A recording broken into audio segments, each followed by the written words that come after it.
Hello mga Katden lovers and Katden followers, abay Alden Richards. Sila pala ang mga napili nito na mag-spend ng kanyang birthday dito po sa Pilipinas.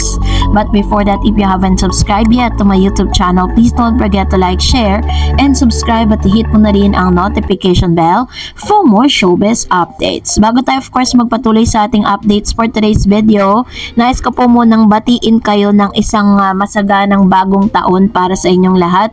And of course, pasalamatan kayo for almost how many months nating pagsasama patungkol po sa mga updates kay Catherine Bernardo and Alden Richards. I hope that you will still there hanggang sa marating po natin at talagang makuha po natin yung Hello Love Forever ng Katden. And ngayon, pag-usapan natin to dahil si Mr. Alden Richards po kasi magse-celebrate ng kanyang kaarawan sa ibang bansa. Yearly po ginagawa niya po talaga yan. At inaasahan din natin na magkakaroon po or Miss Catherine Bernardo will going to give them a time. Kasi yun naman ang pinangako sa kanya ni Miss Catherine. Pero alam niyo po ba na dito po sa Pilipinas, nag-conduct po ang mga Aldenatics, no, ng kanila pong pa-birthday party dito po kay Mr. Alden Richards. Yearly kasi ginagawa talaga nila yan for Alden. At si Alden Richards po talaga, hindi po yan uma-absent kapag po talagang may mga ganitong event yung kanyang mga fans. Although, actually, pati nga po yung mga Aldab fans dati, pinupuntahan niya rin po yan, lalo pag inimbitahan siya. Kasi ganun niya po kasi pinapahalagahan yung kanyang mga fans. Ganun niya pinapahalagan lahat ng mga taong sumusuporta sa kanya. Kasi isa sa mga interview at isa sa mga statement po niya patungkol sa mga ganyang bagay, sinabi niya noon na utang daw di umano niya yung kanyang success na nararanasan ngayon dun po sa mga taong personal na sumusuporta sa kanya from day 1 hanggang ngayon. And hindi niya pwedeng baliwalain or hindi niya pwedeng parang isang tabi itong mga taong ito. Kaya naman ganito po niya yung payback niya, yung kung paano niya po bayaran at kung paano niya po pasalamatan yung mga fans niya. Hindi siya uma-absent kapag may mga ganitong gathering. Nakakatuwa lang kasi talagang si Alden Richards po yung isa sa mga artista na talagang nagpapakita ng kanyang pagmamahal at pagsuporta din at pagbibigay halaga sa kanyang mga supporters. So sila po yung mga napili ni Alden Richards na makasama po sa kanya pong birthday dito sa Pilipinas. And soon, lilipad na po siya going to US para po naman i-celebrate yung kanyang kaarawan sa ibang bansa. So, inaasahan natin na may magandang magaganap dito po sa kanyang kaarawan. And of course, syempre, meron din po siya mga speech kung saan sinabi niya dito ang ilan sa mga plan this coming 2025 kung ano po yung aasahan natin with Alden Richards sa darating na taon since siya po ay magse-celebrate din ng kanyang ika-15th year anniversary sa showbiz. No? Abangan natin yan kasi may mga magagandang pasabog at magagandang mga proyekto si Alden Richards na ipapakita sa publiko. So panoorin natin ito. Last party for this year. Siyempre ilang araw na lang, 2025 na, and ayoko pang masyadong magbigay sa inyo ng details about what's gonna happen next year, but definitely it will be a better 2025. Marami kayong i-expect na mga gagawin natin na projects and commitments. And of course, excited din ako kasi syempre ang tatagal na rin natin magkakasama. Yung iba bago lang, pero most of you guys kasama ko na since I started for more than 14 years. So next year will be my 15th anniversary. So yun din ako galing kanina, nag-meeting kami about the thing that we're gonna be doing for the 15th anniversary. Pero secret muna ko ano yun, para something to keep everyone excited. So yun, so tonight kaabang-abangang ilan sa mga projects na ito, and ang isa sa mga kaabang-abang din is yung makasama niya si Catherine sa proyekto nila this coming 2025. And for that, mag-react naman tayo sa ilan sa mga komento at reaction po ninyo patungkol naman sa ating latest updates. So let's start off with Ma'am Shi. Sabi ni Ma'am si Lolet Lumines, ano ba yan, work-related mga kat din. Sinabi ni Alden ang hanap niya ay yung makakaintindi sa nature ng work niya at nakakasama na dyan ang pakisamahan ng mga katrabaho niya. Kaya kung natural lang na may mga physical contacts at paglapit sa isa't isa na magaganap na walang mali siya para kay Alden.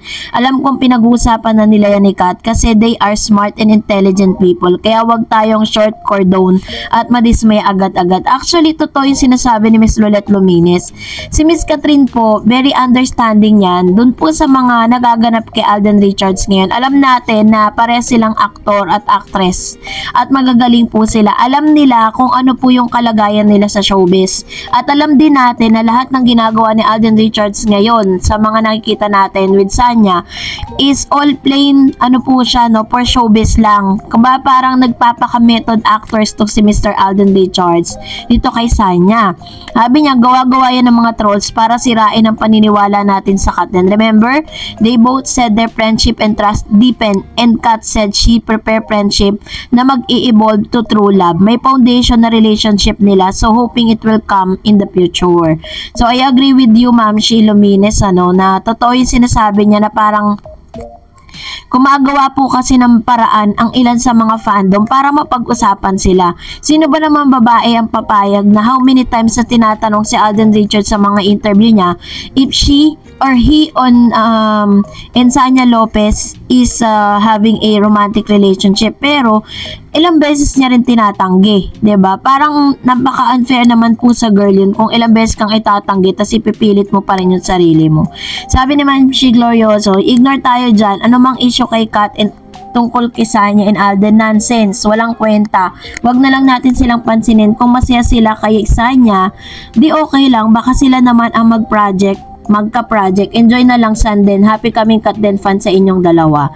Thank you, Ma'am Shi and Miss and of course, sabi naman ni Ma'am Sherminia Mangilan, Ma'am Dar, sayaan nyo na silang fans lang yan na makikitid na utak. Ang masyadong siloso. Gusto nila agad-agad. Huwag kayong magsalita ng masama kay Alden. Di natin alam kung ano nangyayari sa kanila. Selos agad. Sana maging sport lang tayo.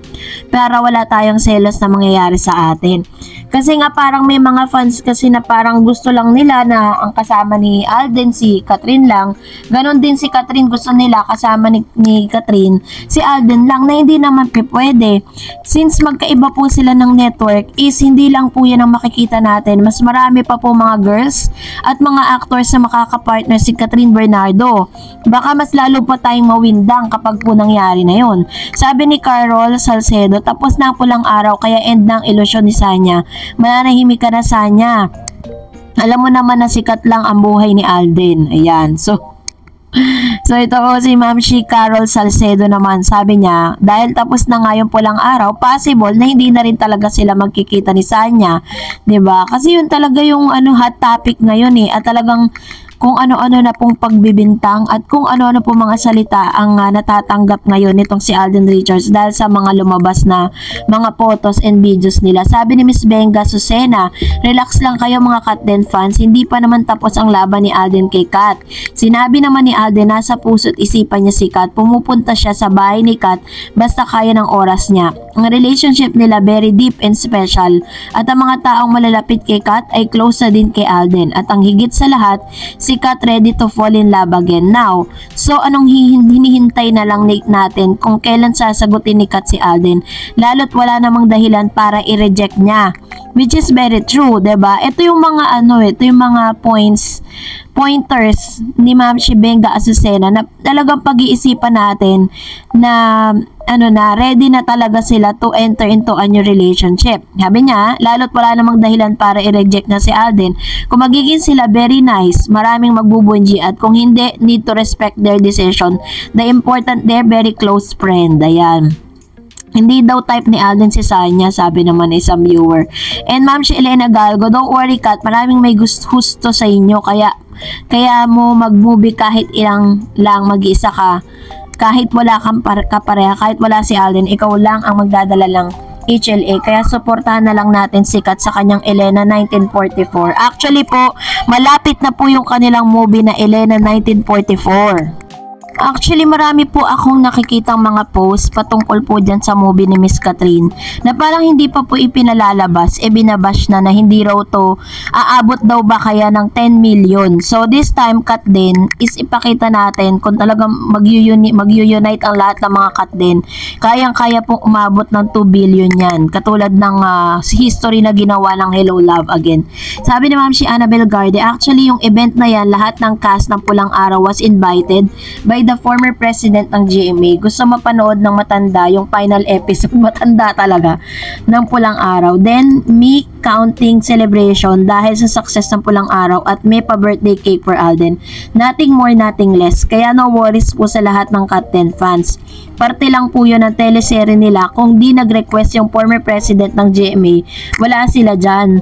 Di sila magkasama-sama. Sana maging matatag ang Cut 10 fans. O, di ba? Malinaw na. Ibig sabihin, personal pong inimbitahan, no? Ng, kumbaga parang, mandatory siya para sa lahat ng mga actors and actresses ng Pulang Araw. And sabi ni Ma'am si Gemma Romano, salamat po Ma'am Dared, sana wag ka magbago, Cut 10 forever po tayo. Kahit ako nalulungkot na rin dahil wala na akong nakikitang ganap na magkasama si Alden at Catherine. Kahit anong mangyari, hindi ako bibitaw sa Cut 10. Maligayang Pasko at manigong bagong taon sa'yo at sa buong family mo. God bless po. Ayan, Happy New Year din po sa inyo. And Merry Christmas Ma'am si Gemma Romano. And nagpapamiss lang talaga si Alden at si Catherine Bernardo. Soon, makikita na po natin sila together. Well, kung nagustuhan mo ang video na ito, huwag mo kalimutang mag-like, mag-share, at mag-subscribe. At i-follow mo na rin ang aking Facebook page, Dareds TV. And also, I have my TikTok account, which is Dareds TV. Pwede nyo rin po akong i-follow doon. Thank you for watching, guys. God bless everyone.